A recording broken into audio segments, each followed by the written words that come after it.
Abramos nossas Bíblias na Epístola de Paulo aos Gálatas, no capítulo 1, os versos 1 ao verso 5. Enquanto você encontra esta passagem e compartilha a Bíblia com quem talvez esteja próximo a você e não tenha a mesma, eu gostaria de fazer algumas observações. Esta igreja deseja ser uma igreja missionária. E há alguns anos atrás nós implantamos um novo sistema de arrecadação para missões. E o desejo é que todos os meses as pessoas ofertem para a obra missionária. Nós temos desafiado os irmãos e irmãs a não fazerem grandes ofertas porque elas são mensais, elas precisam ser mensalmente entregues. Assim sendo, a sua oferta precisa ser pequena. E o que nós faremos? Mensalmente arrecadaremos, reuniremos tudo aquilo que foi ofertado e enviaremos para o campo missionário. Nós ainda não temos uma família de missões nacionais identificada, mas estamos no processo de enviar as quantias mensalmente já. E já temos feito isso. Então, eu quero lhes dizer que o ano passado nós enviamos R$56 mil para missões. E nós desejamos repetir isso novamente esse ano. Então você, converse com os tesoureiros e no seu envelope de dízimos e ofertas encontrará um espaço para descrever a sua oferta missionária. Existe uma coluninha ali. Indique o valor que você quer entregar. Como disse, não precisa ser nada grande porque precisa ser mensal. Nós estamos com o pastor Josi, que está presente conosco, e a irmã Rose. Fique em pé, pastor Josi, só para que as pessoas que não te conheçam saibam de quem estou falando. Obrigado, irmão. Pastor Josi é missionário da Junta de Missões Estaduais, membro da nossa igreja, realizando um trabalho maravilhoso de revitalização de 6 trabalhos batistas no sul do Mato Grosso do Sul, na região de Deodápolis. Ele já começou a receber os repasses que nós enviamos para a Convenção Batista Sul-Mato Grossense, e ela, por sua vez, faz o envio para ele. A mesma coisa com a família Reboredo. A partir de agora, eles estão no Brasil por 30 dias. Não tive a chance de falar com o pastor Bruno, mas em breve eles seguirão para o campo missionário. Como as nossas mensagens estão sendo gravadas e estão disponíveis no YouTube, daqui para frente eu não farei mais menção dos nomes das pessoas tão abertamente, porque isto pode comprometer a obra missionária na qual eles estão envolvidos. Mas o fato é que esta família estará seguindo para o campo fora do Brasil e estará sendo também sustentada pela nossa igreja. O desejo é que o dia chegue quando sustentemos 100% 3 famílias missionárias, missões estaduais, missões nacionais, missões mundiais. Quando chegarmos a esse objetivo, o ciclo se repete. Flávio, quanto tempo vai demorar para que nós cheguemos a este alvo? Eu não sei.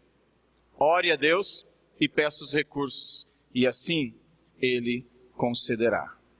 Se você quer uma boa razão para a nossa igreja crescer, além desta obsessão megalomaníaca com estatísticas, aqui está uma razão bíblica e saudável que você pode usar em sua oração para que essa igreja cresça em número e em qualidade. O investimento na obra missionária. Quanto mais pessoas, mais recursos. Aí está uma boa razão para nós investirmos no crescimento da igreja. Terça-feira nós teremos uma formatura muito especial com o pessoal da Universidade da Família, pessoas que passaram pelo curso Ensinando Filhos à Maneira de Deus. Se você quer conhecer um pouco mais sobre isso, venha terça-feira às 19h30. E para finalizar, antes de começarmos a meditação, eu quero dizer o seguinte: eu gostaria da sua ajuda para definir cultos. Eu estou com um sério problema de dizer que os cultos serão especiais nesta ocasião, naquela ocasião. Sabe por quê? Eu acredito que todo culto é especial. A minha luta está em como definir aquilo que não é da rotina. Então eu estou optando no momento, e preciso da sua ajuda para a escolha de um melhor termo, mas para mim os cultos serão sempre especiais Todavia, alguns deles serão diferentes. Diferentes em relação à rotina que temos. Tendo dito isso, todo culto é especialíssimo. Deve ser visto assim. Alguns de vocês já me ouviram falar no passado que eu não acredito em culto de cura e libertação, especialmente quinta-feira, às 2 da tarde, como é tradicional para alguns. Se não for quinta-feira, 3 ou 2 da tarde, não é culto de libertação. Eu não acredito nisso. E eu vou lhes dizer por quê.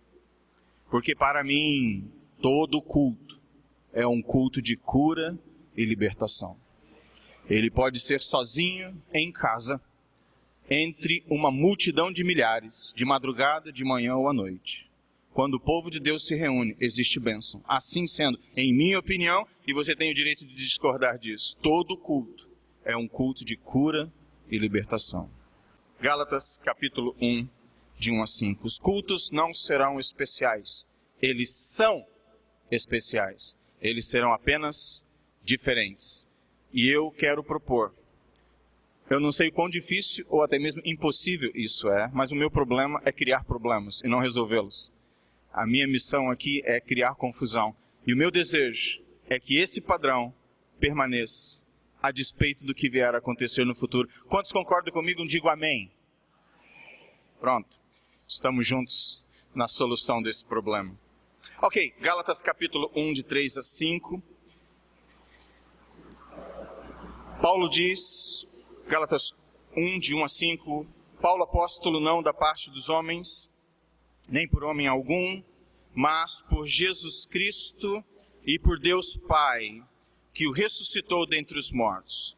E todos os irmãos que estão comigo às igrejas da Galácia, graça e paz da parte de Deus Pai e do nosso Senhor Jesus Cristo, o qual se deu a si mesmo por nossos pecados, para nos livrar do presente século mau, segundo a vontade de Deus nosso Pai, ao qual seja dada glória para todo sempre.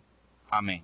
Deus, nós pedimos, em nome de Jesus Cristo, que o auxílio do Teu Santo Espírito seja a cada um de nós concedido nesse momento, a fim de que meditemos com propriedade na Tua Palavra e dela nos alimentemos. Em nome de Jesus Cristo oramos. Amém. Continuando o nosso estudo na Epístola de Paulo aos Gálatas, quero chamar a sua atenção mais uma vez para o tema proposto na semana passada, a gloriosa redenção em Cristo. Caminharemos então da análise que fizemos na semana passada, quando consideramos o verso 3 em relação ao verso 4. O que acontece no verso 4 é fundamental para aquilo que está estabelecido no verso 3 e aquilo que será dito no verso 5, como eu mencionei na semana passada.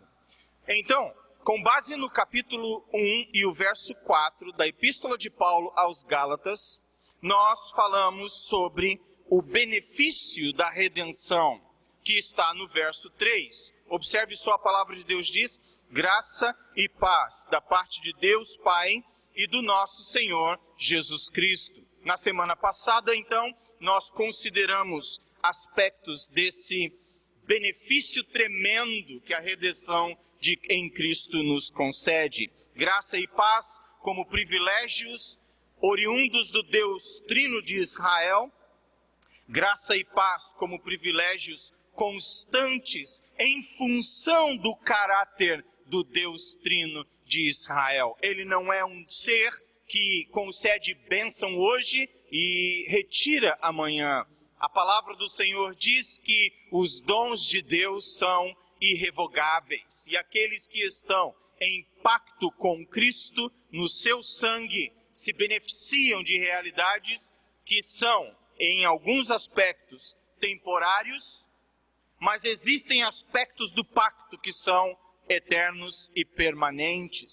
A graça e a paz são aspectos deste pacto eterno de Deus com o seu povo. E nós vimos então as consequências que é para nós, através da redenção de Cristo, experimentarmos a paz que excede todo entendimento e graça sobre graça. E é de fundamental importância que nós nos lembremos, porque disto porque Paulo está aqui colocando as fundações para o argumento que virá no futuro. A ressurreição de Cristo, logo na saudação inicial. A redenção em Cristo, logo na saudação inicial. Ele está começando a colocar pressão nas mentes e nos corações dos Gálatas, que estão lentamente, mas certamente se desviando da salvação que há em Cristo. E aqui eu quero dizer que se você esta noite está confiando em outra pessoa que não seja Jesus Cristo para a sua salvação, eu quero lhe dizer, com base na autoridade das Escrituras, que você está errado. Que você está errada. Jesus Cristo disse: eu sou o caminho, a verdade e a vida. Ninguém vem ao Pai senão por mim. Você pode até argumentar que isso seja muito radical e muito estreito para um século de abertura de mente. Todavia, isso não importa. Jesus Cristo disse que este é o caso, eu me submeto a isto ou contra isto eu me rebelo. Mas a autoridade das Escrituras deixa bem claro que salvação só vem pelo nome de Jesus Cristo. Mas além disso, se você nesta noite já confiou em Cristo, mas está confiando em algo mais, ou em outro alguém, em aquilo que em outras religiões se denomina como corredentores, eu quero lhes dizer que igualmente você precisa se arrepender dos seus pecados nessa noite. Ninguém se colocará diante do juiz de toda a terra, ao lado do Messias Jesus Cristo, e dizer: eu sou, com o Filho de Deus, coautor da salvação. Eu e você jamais veremos diante do trono de Deus alguém, seja quem for, de que época for, argumentando: a salvação desta pessoa é graças ao que Cristo fez e graças àquilo que eu também fiz. Ninguém rouba Cristo deste mérito. É dele somente a prerrogativa de salvar, é dele somente a glória devida como Salvador. Ninguém usurpará dele a glória que somente a ele será e é atribuída para a salvação do pecador. Assim sendo, se você nesta noite, assim como os Gálatas no passado, estavam confiando em Cristo e em algo mais, eu gostaria que em nome de Jesus Cristo, nesta noite, você deixasse este algo mais e confiasse a sua salvação totalmente, exclusivamente e unicamente em Jesus Cristo. E as pessoas que acharem que isto é radical demais e estreito demais para um século tão aberto, eu gostaria de dizer que o problema não está comigo, o problema está com a palavra de Deus. Ela assim o estabelece. Ou nós nos submetemos a isto, ou nos rebelamos contra esta verdade. Mas para aqueles que confiam em Cristo somente, graça e paz. Verso 4 então diz: o qual se deu a si mesmo por nossos pecados, para nos livrar do presente século mau, segundo a vontade de Deus, nosso Pai. Senhoras e senhores, eu amo estudar teologia, como muitos de vocês, faz parte do meu trabalho. Tendo dito isto, e apesar de achar fascinante o aspecto teológico e o estudo envolvido em muitas áreas, às vezes eu me pego pensando quão desnecessários alguns argumentos são. Quantas páginas desperdiçadas com argumentos que a mera leitura de um texto como Gálatas capítulo 1, verso 4, seria o suficiente para trazer respostas objetivas e claras aos argumentos propostos. A dificuldade reside, mais uma vez, em confiarmos naquilo que está escrito, em confiarmos ou não na palavra de Deus, como revelada aquilo que nós temos na Bíblia. E é impressionante, por exemplo, para mim, ler autores que argumentam acerca do pecado e como a visão deles do pecado sai do homem, a visão do homem acerca do pecado, e assim, porque a leitura sai do homem para Deus, a tendência é definir pecado nos termos humanos. E, obviamente, as conclusões serão distintas do processo inverso, que faz com que eu entenda o pecado do ponto de vista de Deus para a racionalidade humana. E normalmente nós encontramos isso acontecendo. Homens tentando, em sua natureza limitada, pecaminosa, definir aquilo que Deus fará, aquilo que o pecado é, aquilo que Jesus Cristo deveria ter feito. Senhoras e senhores, existem especialistas em teologia que dirão que a morte de Cristo no Calvário foi algo contrário à natureza de Deus. Como pode um Deus de amor matar um filho? O problema disso é que o homem tenta sair da sua razão e alcançar o entendimento por si mesmo da revelação. Mas a mera leitura da palavra poderia mostrar o contrário, que não foi um ato de covardia da parte de Deus ou de crueldade, porque Deus diz, a palavra de Deus diz que Ele amou o mundo de tal maneira que entregou o seu Filho. Foi por amor, não foi por legalismo, não foi por força e nem foi por coerção. É por amor que Ele faz isso.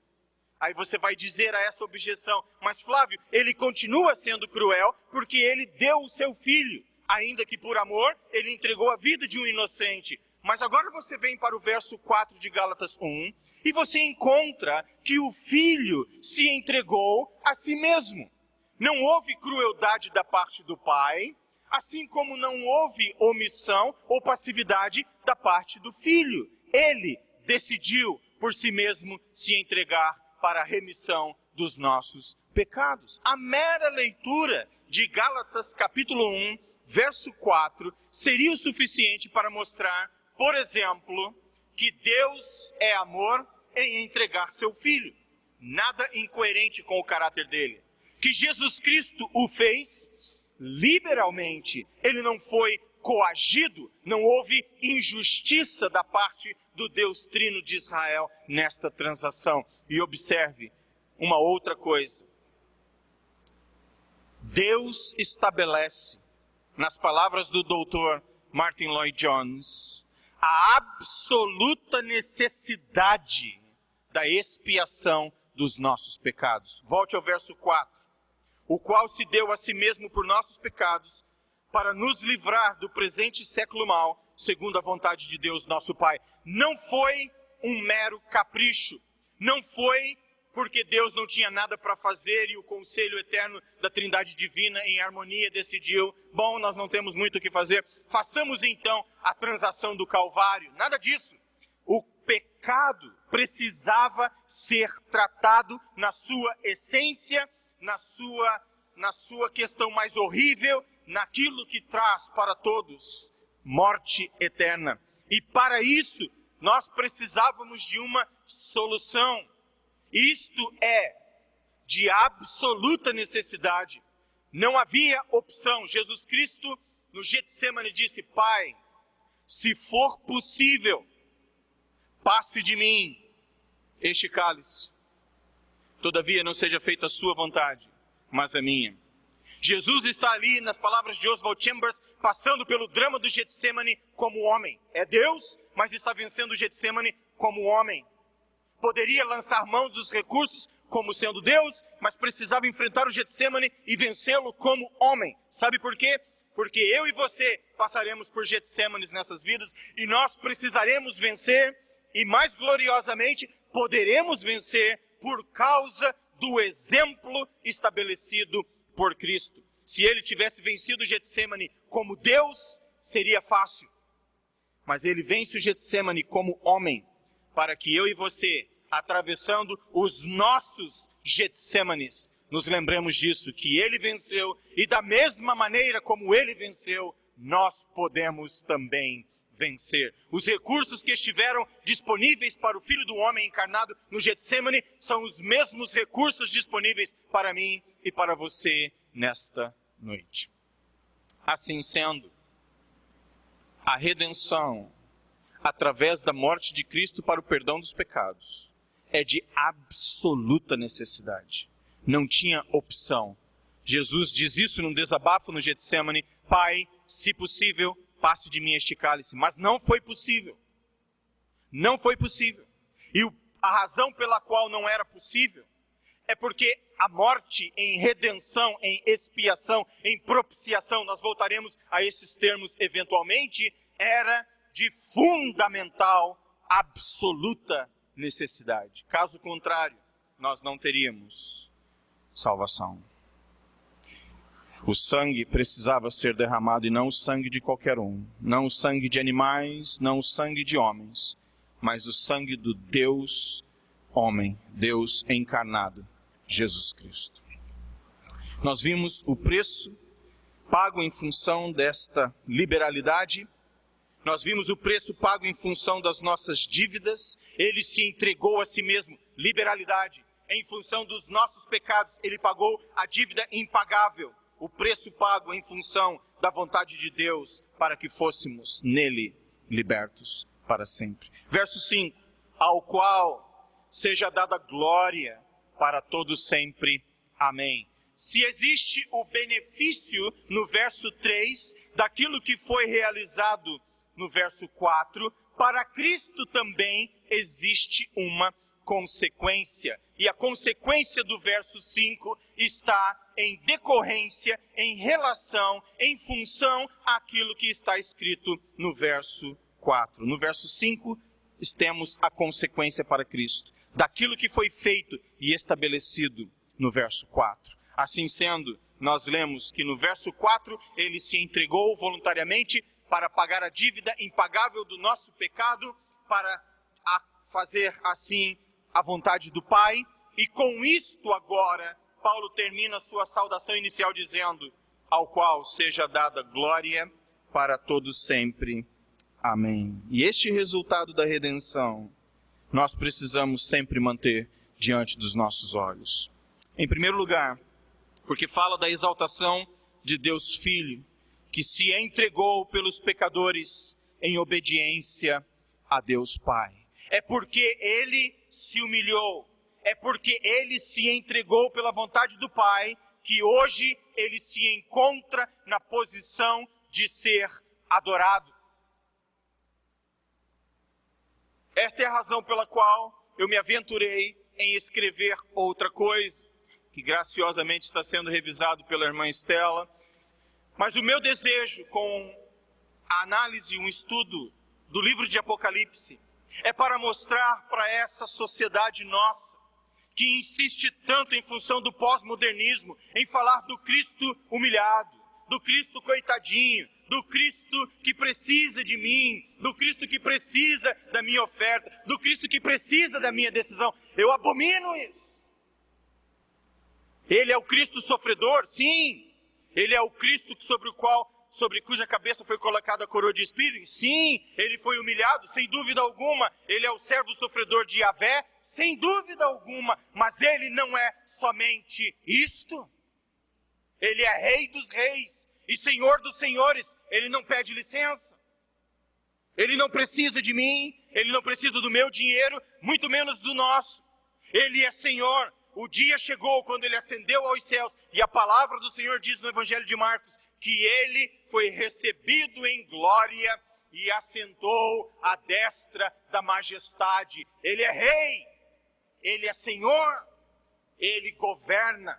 E nós precisamos, nesse século 21, daquilo que eu chamo de uma visão metamodernista acerca de Cristo. Não pós-modernista. Pós-modernismo disse que ele é o Cristo coitadinho, o Cristo que precisa dos nossos favores. Coisa nenhuma. Ele é Rei dos reis e Senhor dos senhores. A palavra de Deus diz em Apocalipse 19 que ele vem do campo de batalha com as vestes salpicadas de sangue. Ele pisou o lagar da ira de Deus. Flávio, esta não é uma visão de Cristo acerca da qual ou com quem eu me relaciono. Eu não gosto de Cristo assim.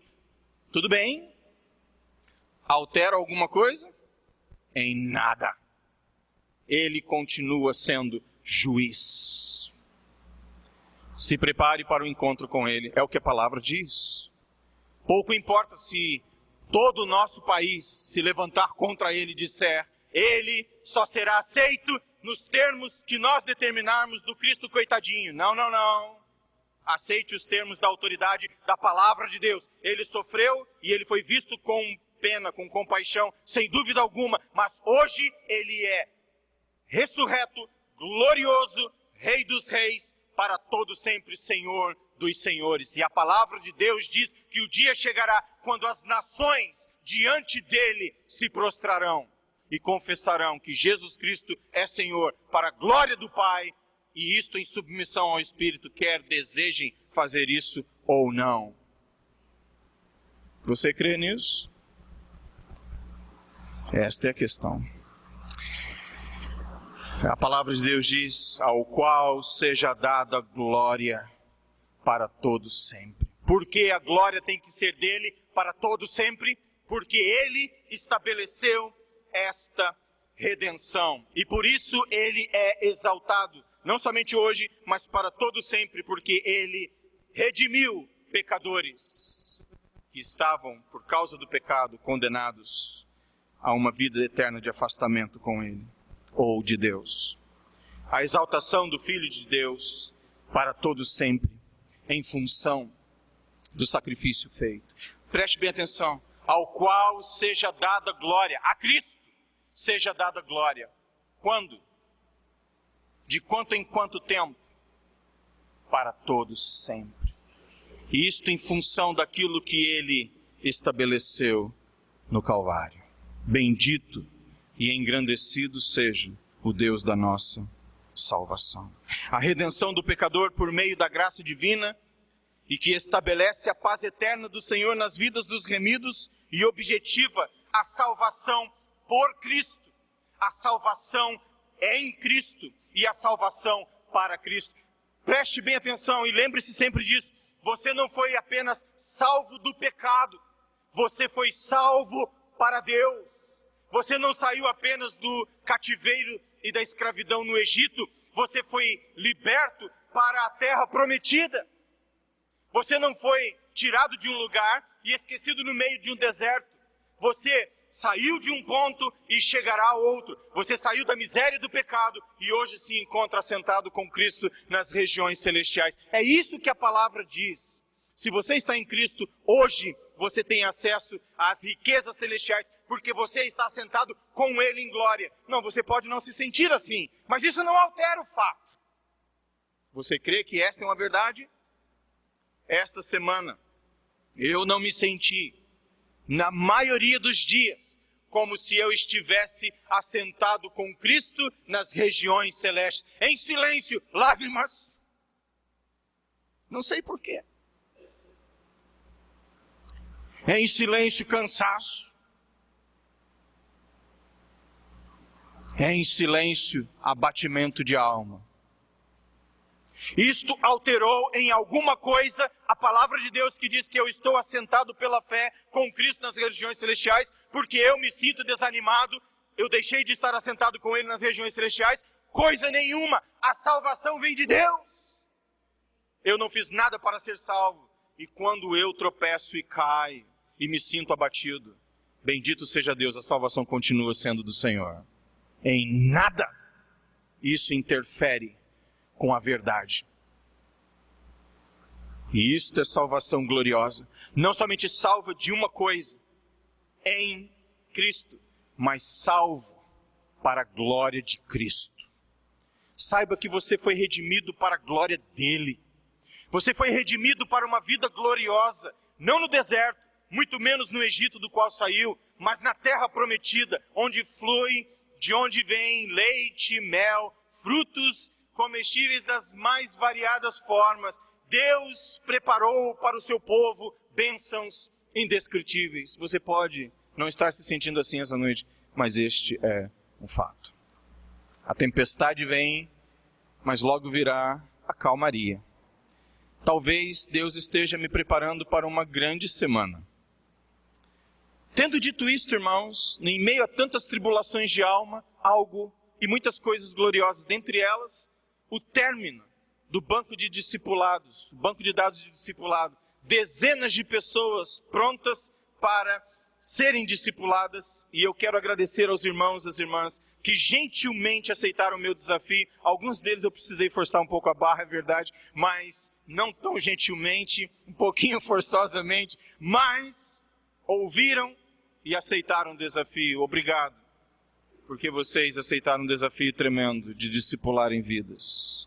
E eu quero dizer uma coisa, eu insisti com firmeza em alguns momentos, porque isso não é um capricho meu, isso é a ordem de Cristo. Ide por todo mundo e fazei discípulos. Esta é a razão, porque minha função é fazer com que vocês se tornem mais e mais obedientes a Cristo. Então, uma semana difícil, mas uma semana de grandes vitórias. Apesar de não me sentir assim. E a mesma coisa você pode estar vivendo hoje. E a redenção do pecador, impossibilitado de pagar a sua dívida em função do pecado, a reconciliação do pecador por natureza, que é inimigo, que por natureza é inimigo de Deus, e a salvação que o livra do pecado hoje e para todo sempre, só pode retornar para Jesus Cristo em gratidão e adoração. E eu quero que você agora se una comigo em oração, em agradecer a esse Deus por tremenda salvação. Porque é isto que Paulo diz, depois de ter feito tudo aquilo que foi feito no verso 4. Se entregou a si mesmo pelos nossos pecados, de acordo com a vontade do Pai, a Ele seja dada glória, não somente hoje, mas para todos sempre. E se você nessa noite está salvo em Cristo, não porque você merece, mas porque Ele é bom, vamos unir as nossas vozes agora em oração e agradecer por tão grande salvação, e que a Ele seja dada toda a honra, toda a glória, todo o louvor, hoje e para todos sempre. Se coloque em pé e vamos orar nesse momento.